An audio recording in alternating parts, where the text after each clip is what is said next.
Thank you, Irene Muchuma Odim, for that report. And of course, if you would like to see those sites, you just want to make your way down to Lake Bogoria in Baringo County. Now, in studio, we want to have another conversation about the poultry value chain. And to have this conversation with me is Dr. Humphrey Mbugua. He is a member at the Kenya Poultry and Breeder Association. Welcome, Dr. Mbugua. Thank you. Could you just give us an overview of how the poultry sector is doing in Kenya currently? The poultry industry in Kenya has been increasing in numbers and also both technologically and in numbers. But the current situation now, because of the current prevailing issues, it is more or less moving back because of the economic crunches, largely because of lack of adequate provisions, especially on feeds. Yeah. So lack of feeds is quite a big problem currently. Yeah. And what is causing this lack? In Kenya, largely, livestock is fed properly 5 months in a year, including cattle. But by the 6th, 7th month, the raw materials start dwindling. And obviously, in a large part of the last year and part of up to about 3 months, 2 months ago, the country was with a lot of drought, and therefore, and then the issues of, say, like the war, Russian and Ukraine war, has affected the supply of raw materials, because we get a lot of raw materials from Ukraine, and this has affected the production. Another aspect is in case we don't have maize, which is a crucial raw material, we do import. And this particular moment, or this year, the government had allowed people, the poultry players, to import non-GMO maize products. Unfortunately, very few people. One being, Ukraine, where GMO, non-GMO maize can be got from. So that has complicated the issues. The players have tried to urge the government to revive the Kenya gazetting to have at least 99.9% GMO free, but that has not been actualized yet. Another aspect is there's a lot of competition currently coming from within the East African region, particularly from Uganda, where chicken products, eggs and meat are coming in, and in large quantities. But the same is not going across into Uganda, and this seems to be a problem, especially for Kenya, because products from Uganda are not being taxed into Uganda into Kenya, but Kenya to Uganda, they are being taxed about 25%, and this is an anomaly which I believe we need to correct as Kenyans, because if we have poultry products, if we are classified, or if a factory is classified for manufacturing and for export, they don't have to pay that 25% at the border. But Uganda, they have classified their producers as for export and for manufacturing and export, and but in Kenya we haven't classified our producers or even particular poultry meat production factories as such. So I think that is something we need to rectify, and so that at least the people can have choices in either and they can very easily cross the border to Uganda. As we speak, Tanzania is not even allowing poultry products to go into their country from Kenya. So we are at a currently we are at a disadvantage in poultry industry within the East African region. Right. When you allow me to just cut you short a little bit there, when you mention about the Uganda-Kenya trade in terms of poultry products, even aside from the taxation that is happening there for Kenyan products to Uganda, there's the issue that Kenyan products are quite uncompetitive, so to say, and Kenyans find even Ugandan products to be cheaper than those produced locally in Kenya. And where is the problem? Yes, you are right. One, to produce a kilo of meat in Uganda, especially chicken, it's much cheaper than producing it in Kenya. Kenya has got, Uganda, they have a lot of raw materials. We import a lot of maize, a lot of soybeans and other products for making animal feeds, while in Kenya we don't have adequate. So when we buy from Uganda, and also when there is plenty of maize and other raw materials within Kenya, the sellers obviously they overprice, and pretty soon the local raw materials are exhausted, meaning that we need to increase the production of raw materials in Kenya. Unfortunately, we don't have very many large-scale production of things like soybeans, which are very important for protein sources. And the maize we grow, yes, it is plenty, but even from the point of harvesting, we are already in a deficit, because if you look like, it is estimated that Kenya needs about 98 kilograms of maize.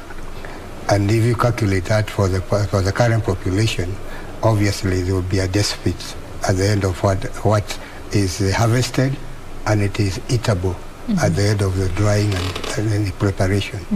Yes. So you've mentioned quite a number of issues that are facing this sector, making us uncompetitive.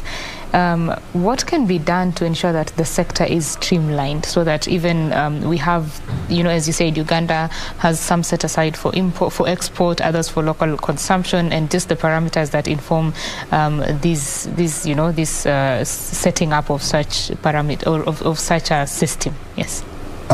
Basically, as I said, the production cost differential between Kenya and Uganda is a driving force of whether the industry moves forward and farmers, get adequate profit. And that would mean where Kenya, we need to be very proactive in the production of raw materials. Yeah. Unfortunately, not many people specifically plant the necessary raw materials like soybean, like even sorghum, directed to the livestock industry. I know, like sorghum, breweries, they have a program for sorghum, and if people can increase their acreage for purposes of both the brewing and also the raw materials for livestock, that would improve at least the performance of the industry. Maize also, we do get livestock feeders or livestock personnel have been trying to be getting importation of yellow maize, and this would have two advantages. Basically, it will remove competition between white maize and for animal and humans, Secondly, the yellow maize is a better substitute than the white maize for livestock, especially for poultry. Meaning that if we can increase our acreage for yellow maize, or if we can, there can be conducive ways of importing the yellow maize on a regular basis, and without so many vikwasos in between, that would improve the status of the livestock industry. Another aspect is we have very many farmers, each individually doing his own or her own, and they all compete for sales at the market. And obviously, between the farmer and the buyer, there are other people we call brokers.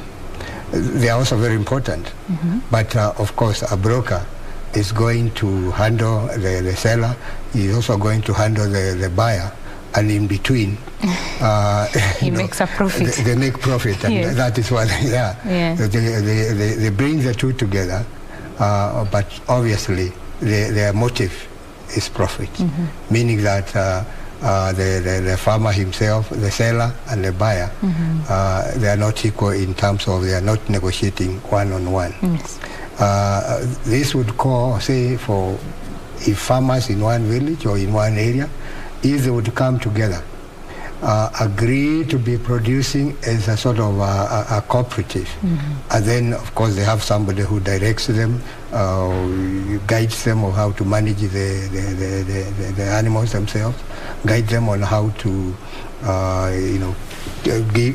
get quality products, package them properly, and then they can be able to sell them as one, but as one, one entity. That one they can actually now exploit the market and demand what they want according to their production system. But if you go to the larger markets currently, around here in Nairobi, we have Wangige, we have Gitaru market within Kiambu district. It's one of the largest markets, two of the markets of poultry eggs. And you go in there and in the morning, early in the morning, everybody is competing, buy this, buy that, buy this, and things like that. And obviously, the tactics of the buyers, they would probably pause for a while, knowing how many people are coming, how much are they quoting, and at the end of the day, they have an average figure. And of course, they take the lowest, and they say they want to buy in term quantities. And of course, each and every seller is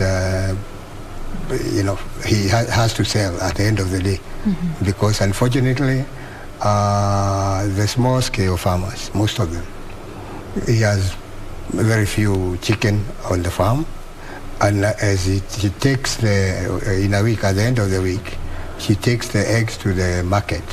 She wants to actually buy some feed, some other provisions for the house, meaning that if as the time goes towards the evening, she panics.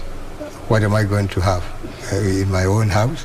What about my chickens are going to eat and things like that? So becoming desperate forces someone to sell at a lower price, or the price now which is being dictated by the buyer. So some of these things is the market structure for eggs need to be structured in such a way that farmers understand the reason why they are growing the birds to get products of meat or eggs. It is for profit.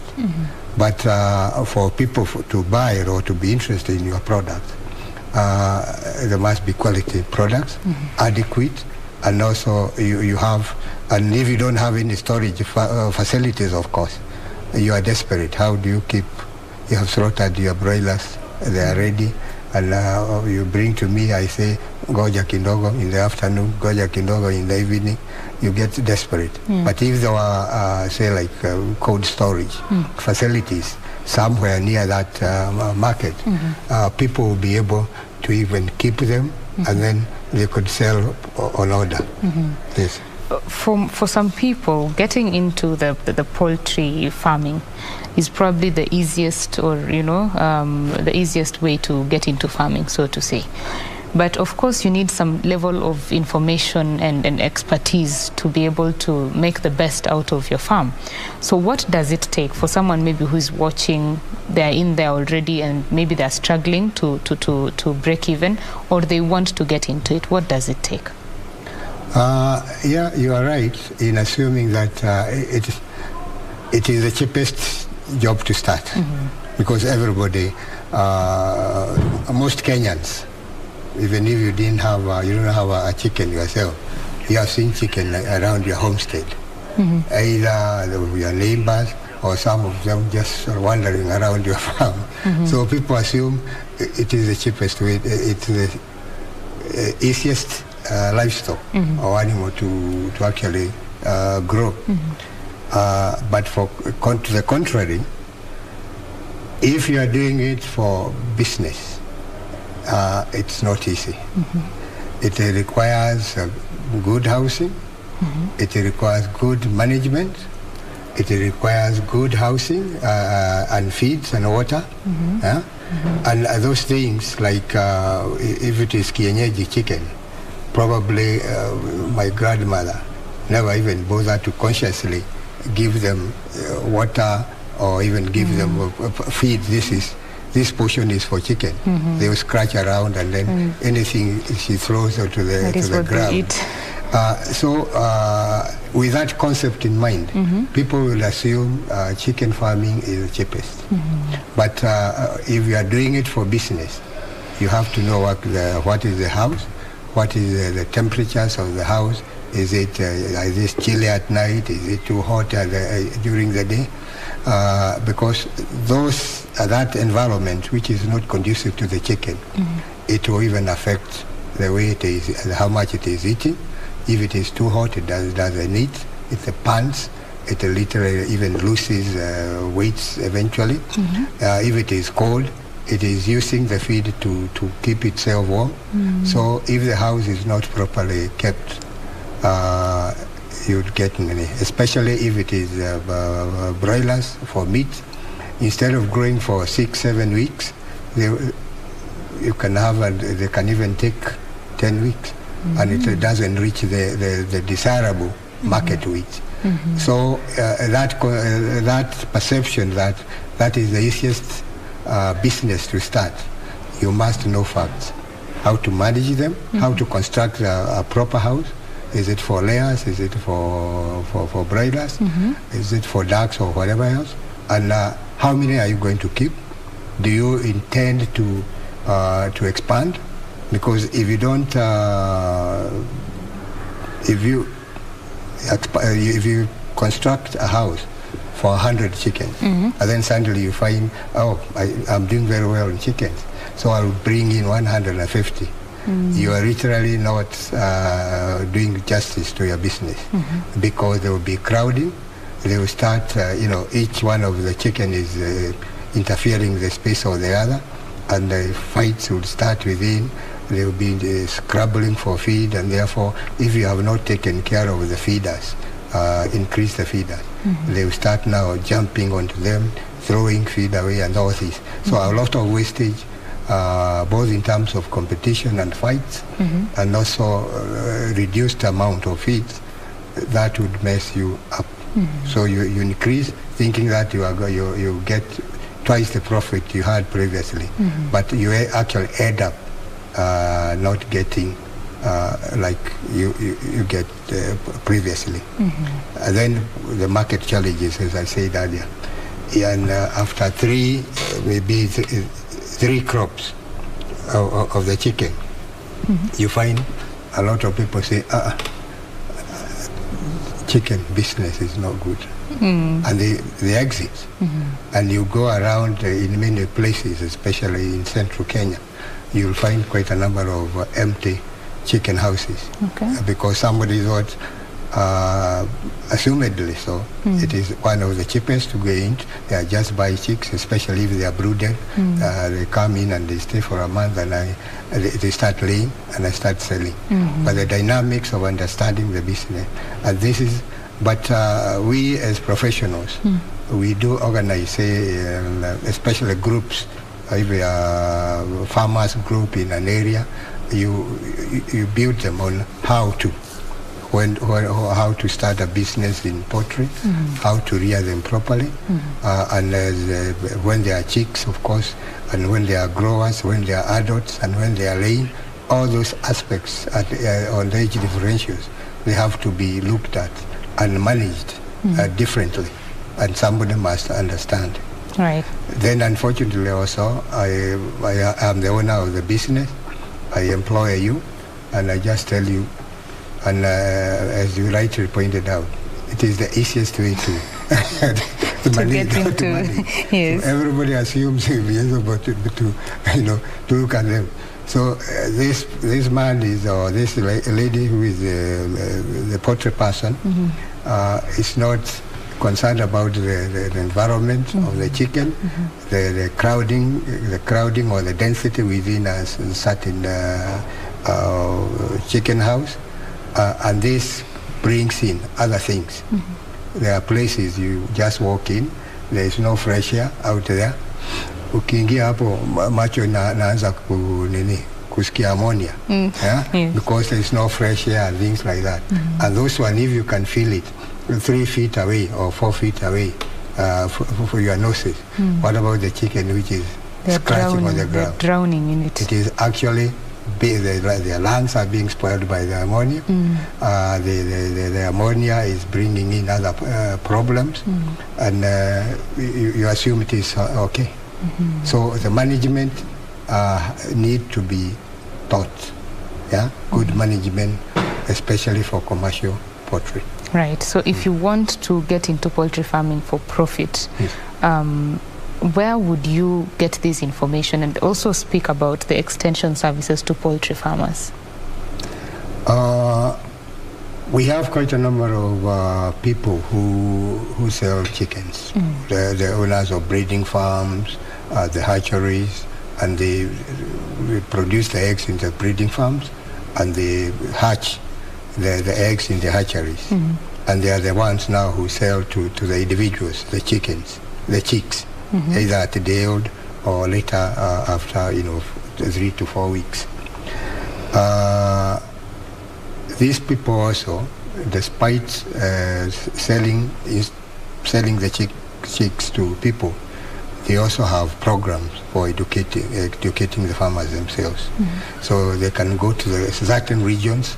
If they are, say, in Nairobi, here they will call groups of farmers.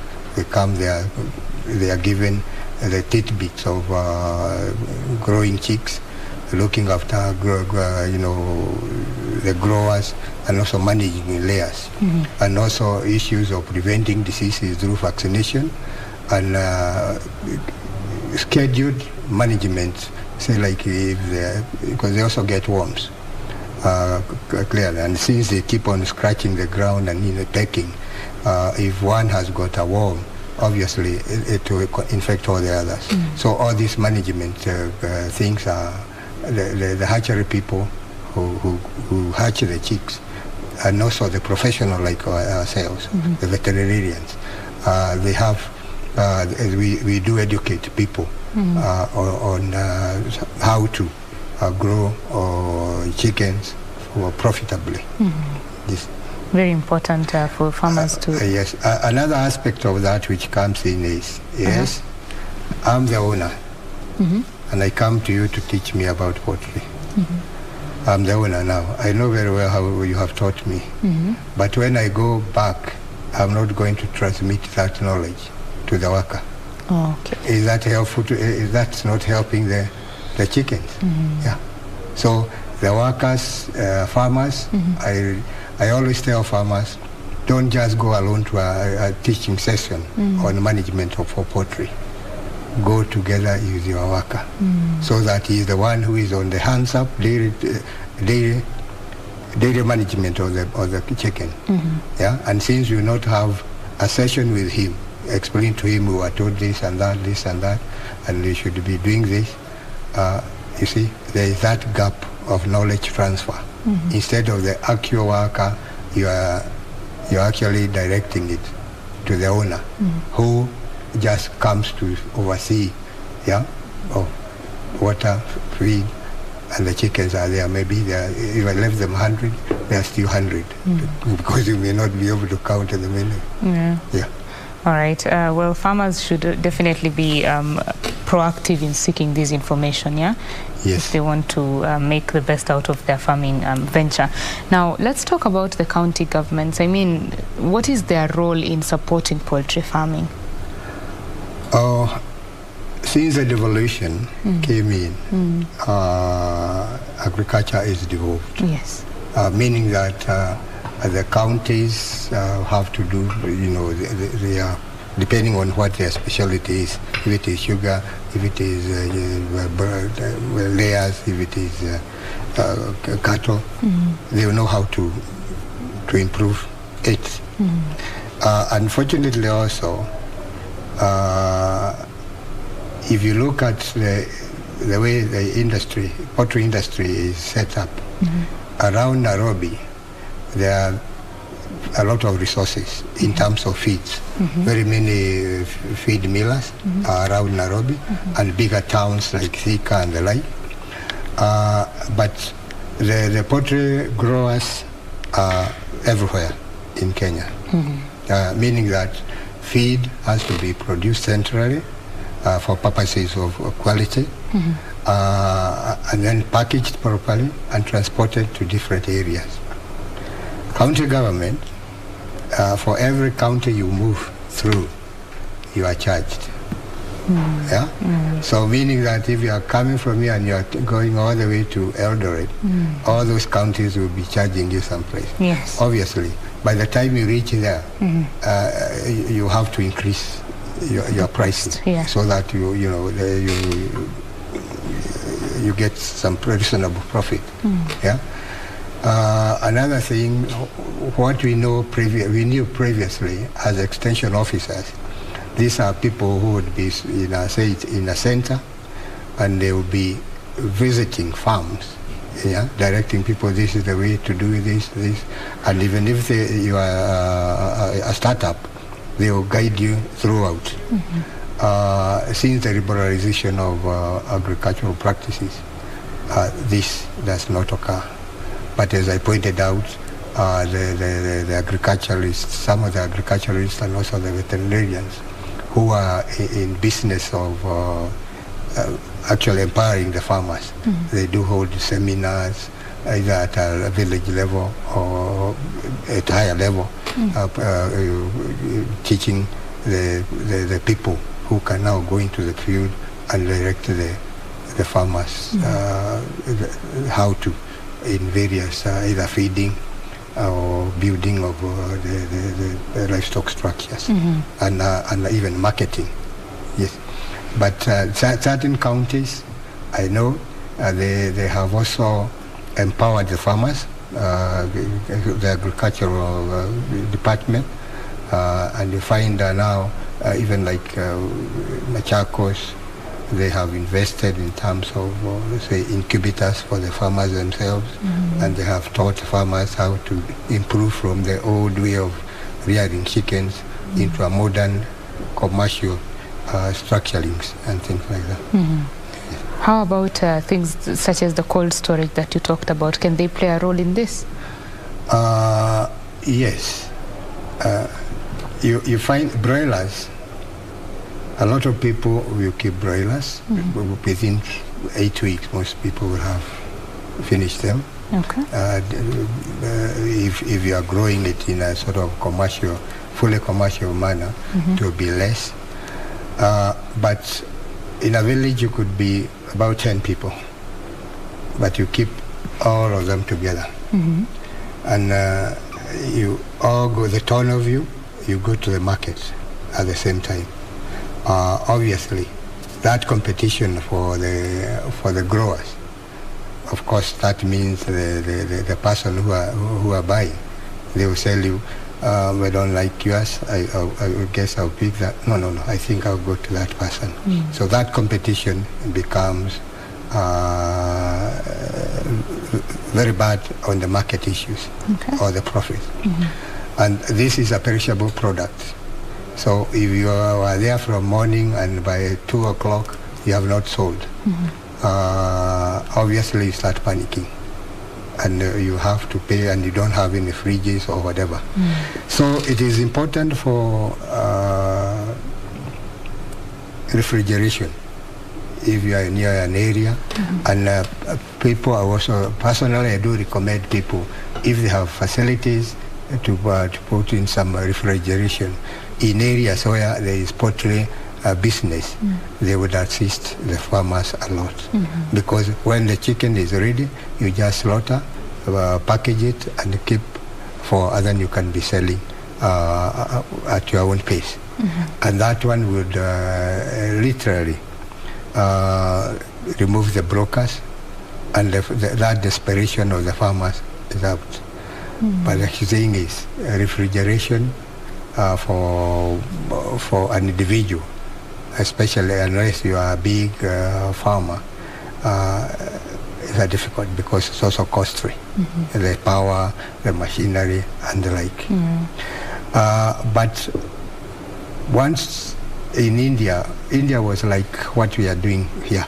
You do your own chicken, I do my own chicken, and at the end of the day, you end up with spoiled products. Then some good guy approached the army. You guys have got a lot of refrigeration. We don't have refrigeration. Why don't we use your extra space so that we can be keeping our chickens, and then we don't have a rush in selling the products. And then we shall be supplying you with about maybe a few chickens for lunch. And since they had empty facilities, they said, why not? And then people slaughtered, and if they are the kienyenjis or if they are broilers, they slaughter at the right time, keep. And obviously thereafter, they started selling on order. There's no hurry. There's the storage, proper storage, and they can sell at their own pace. And this way, literally everybody found that, this is something, this is a very simple innovation, changing the mindset. And suddenly, the Indian market started climbing up. And currently it is way far away from many countries who are at par at that particular time. Yes. So we need also, we should go outside the box. Even they say the Ministry of Agriculture, Industry and things like that, to be looking at the possibilities. If it is an area where a lot of farmers are farming, have give them a refrigeration facility, just like milk people. Who have been in areas where milk is available. They have been, people, cooperatives have been given milk coolers and things like that, and that way has enabled them to reduce the loss of milk, and milk can be transported all the way from West Pokot to Nairobi in coolers, and had already been sterilized at the factories, and these things would be improve the management or reduce post-harvest losses. Post-harvest losses. You mentioned that there has been quite some adoption of technology in the sector. Just take us through what is happening currently, and are we there yet as well? One, the hatcheries are very sophisticated, meaning that the chicken, when the eggs are put in the incubators, they are incubated there. They are, but before the chickens hatch, or when they are hatching, they are vaccinated, so the farmer doesn't have to go vaccinate them or looking for a vet to vaccinate. probably somebody who is in an area where chicken is not grown and he has not been vaccinating previously, meaning that would mean already the chickens are protected against prevalent diseases within the area. Another aspect is the eggs. There are machines for checking the quality of the eggs. As they pass, they will select the ones with the 40 shells, meaning that if you put them in the machinery and they warm, they will start exploding if they are rotten or if the bacteria has gotten into it and things like that, if it was a dirty egg.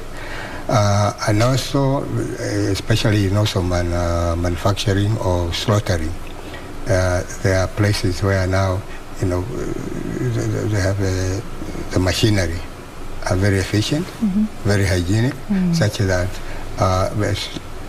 once the chicken has come in and it has been defeathered, it continues the process, and by the time it is even wrapped, it is pretty clean. It has been washed, cleaned, and packaged properly, and then stored properly.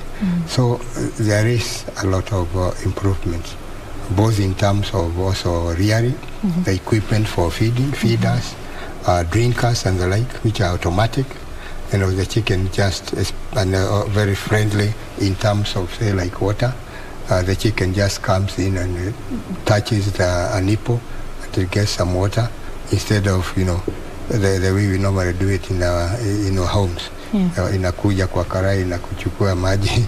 Yeah. So there is a lot of information. And then, of course, the disease aspects. Both the veterinary department and the vets who are in private practice, they have more or less now known what diseases are common within the area.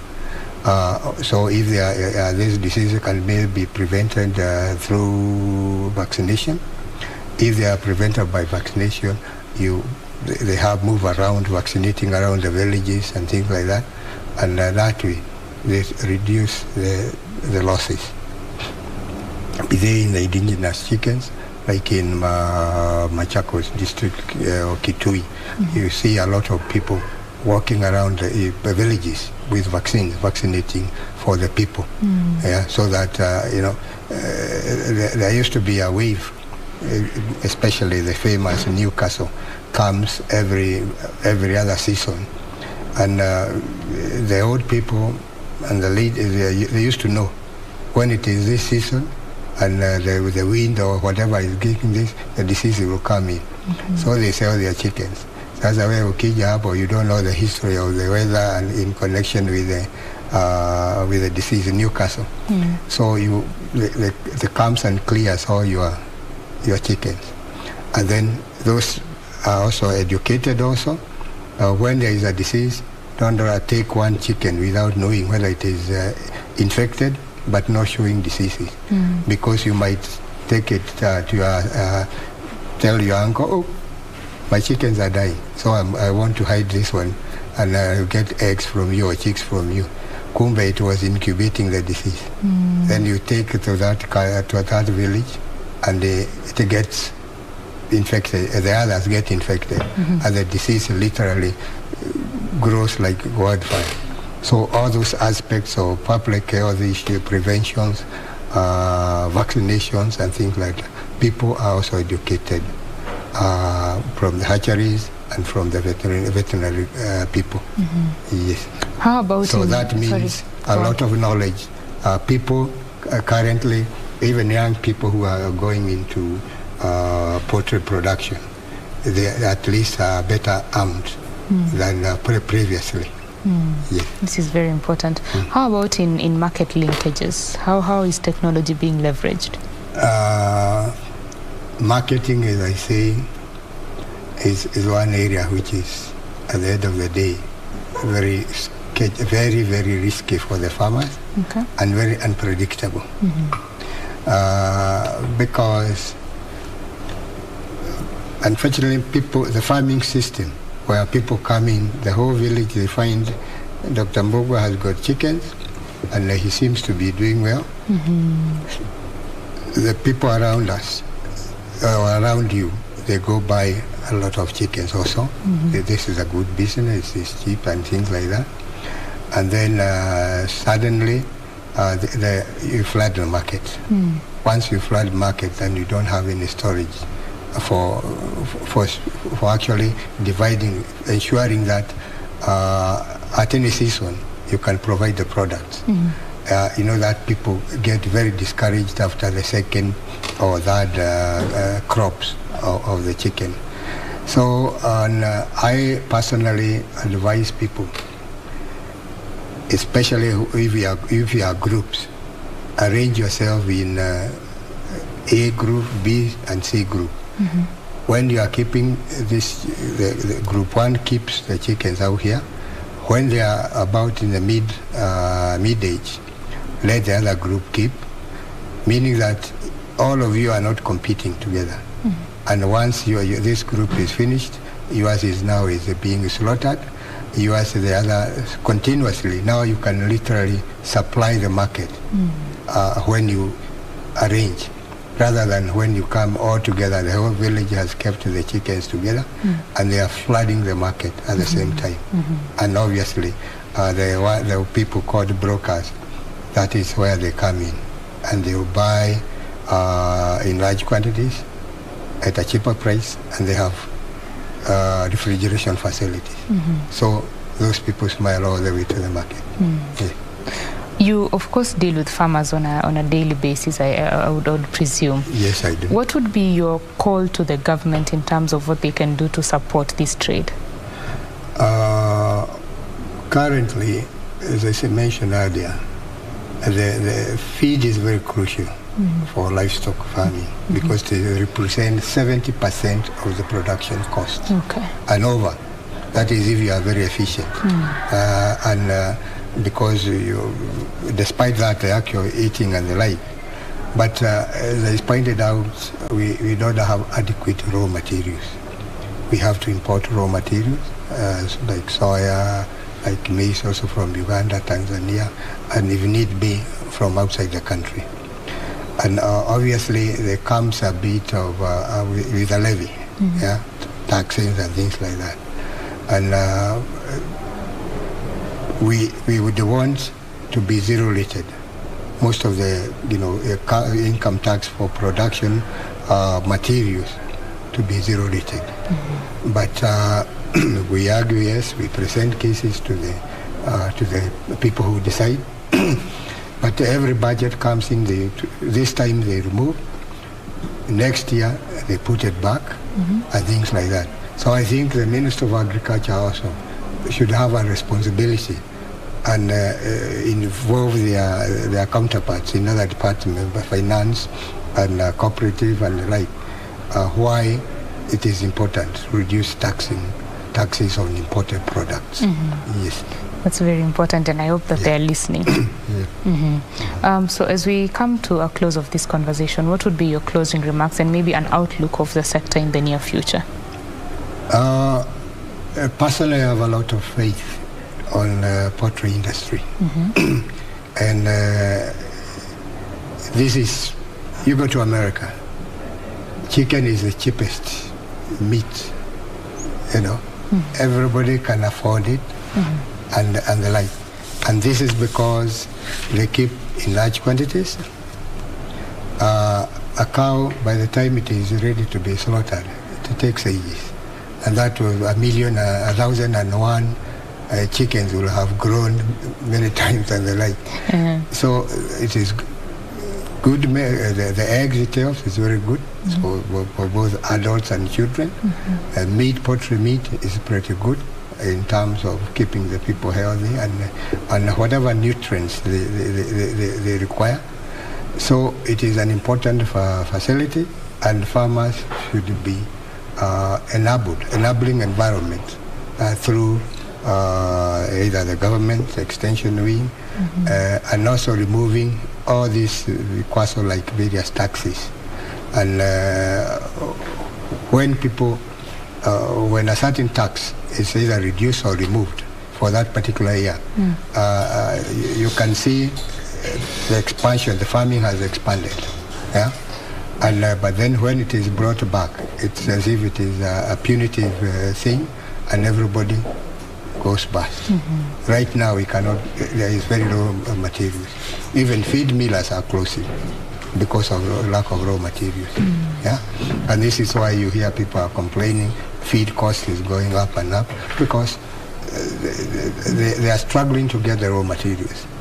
Meaning that what I was using, if I was going 5 kilometers to get all the raw material, I have to go 15 kilometers as like. Obviously, that extra expense will be eroded to the farmers. Yes. Okay. And the best thing is all raw materials which are required for for livestock production can be farmed in Kenya. Yeah? So meaning that we should be able to promote production of sorghum, any products which are sorghum, maize, of course, yellow maize, so that we remove competition from the white maize, and any other product which can be used for animal feed production. Okay. Instead of getting from abroad. Yes. All right. Thank you very much for sharing your thoughts with us. Thank you. I have been speaking with Dr. Humphrey Mbugua. He's a member of the Kenya Poultry and Breeder Association, and we have been discussing the poultry value chain, just what farmers are going through, what you need to know before you get into the poultry farming venture, and just how to ensure that your venture is successful.